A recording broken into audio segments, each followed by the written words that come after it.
chest X-ray disease diagnosis with attention-guided convolutional neural networks and localization with heat maps. Here is the layout of our presentation.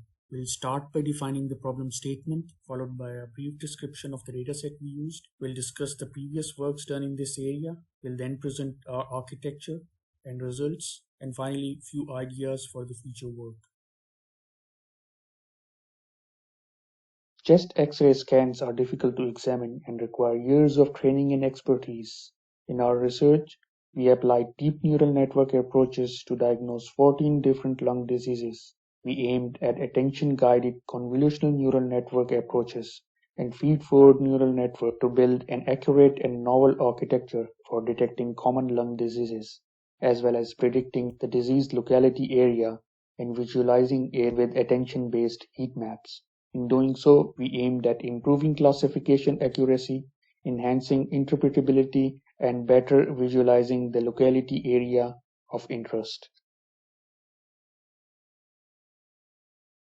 So now I'm going to talk about the dataset. So we decided to use the NIH dataset, which provided by the National Institute of Health. And this is a pretty big dataset containing 112,000 images, and total it has a 42 gigabyte dataset. So this dataset also provides two different lists. One of the lists is the data entry list, which contains the image names and the disease label, and also the age and gender of the led patient.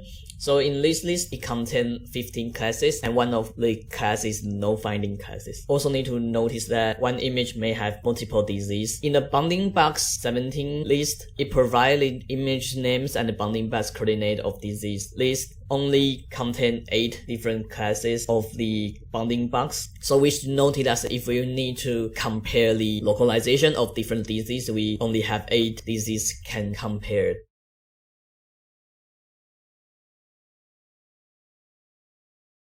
This is the paper that comes with the original NIH dataset, which includes a prediction architecture that we use as a benchmark. So this architecture is quite simple. We could have the input images, X-ray images, and feed through one of the p-change models, such as AlexNet and VGG, plus a couple of additional layers to normalize the results, and we get the prediction at the end. Notice that this architecture also produces a heat map, which localizes the whereabouts the model is looking at, but that's just for explainability and is not really used in the prediction. This model is able to achieve an FHAU-ROC of 0.75. After the NIH dataset was published, many other researchers seek to improve the prediction performance over the benchmark, and this paper is one of them. They developed something called the chestlet, which is similar to the benchmark model that we have seen, except that we paste the baseline model with a 121 layer denselet. The denselet was pre-changed by ImageLab, and then they allow all the parameters to be tuned. So they are able to achieve a FHAU-ROC of 0.8414, which is beating the benchmark model by a large margin. And they also produce a kind of a heat map via task activation map, an algorithm which tells us where about the model is focusing on. On the other hand, there are some research which attempts to make use of the whereabouts of the disease to assist classification. For example, in this paper, they introduced something that's called the attention-guided convolutional neural network, which consists of 3 branches. First, there comes a global branch. The global branch is similar to previous papers, which make use of a neural network, such as DenseNet or WestNet, to do classification. From the global branch, a localization heat map and image mask is extracted via some attention mechanism, and this mask is used to chop a portion of the input image, which serves as the input to the local branch. Again, the local branch is another neural network, can be WestNet or DenseNet, for example. Finally, they concatenate the features after the pooling layers of the global and the local branch together and feed it through a fully connected layer to give the final prediction. With this architecture, they are able to achieve a FHAU-ROC of 0.87, which is the best so far.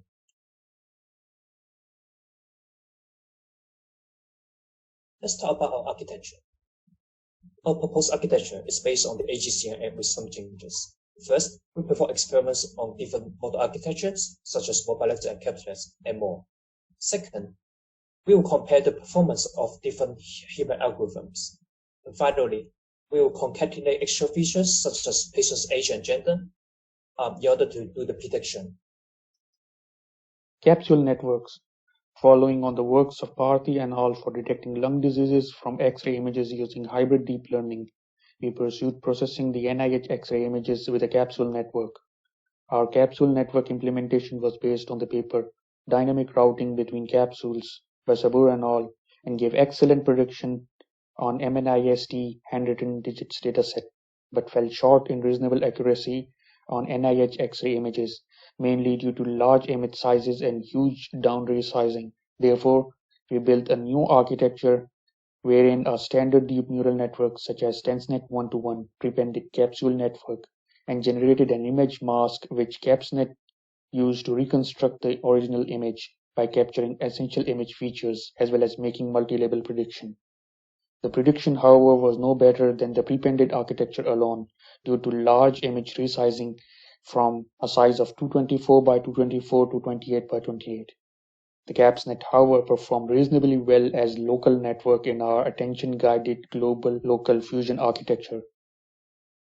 So this part, I'm going to introduce the heat map part of our model. So we have tried two different methods to generate a heat map. So the first method is using a GradCam, which is a class activation map method. So basically, you can look to the CNN model to know that which feature is from the specific label. But when we try that, we just want to give up this because we found that we need to generate 14 digits of one picture, which took too many computation of our devices. So we just give up this method. So then we decided to try the original method, which called the attention guided mask inference. This method is basically finding the largest connected output area of the last layer from the model we just trained. So we use the mask to find which part we want to output the specific region in the local branch and training with the global branch together, which is a fusion branch.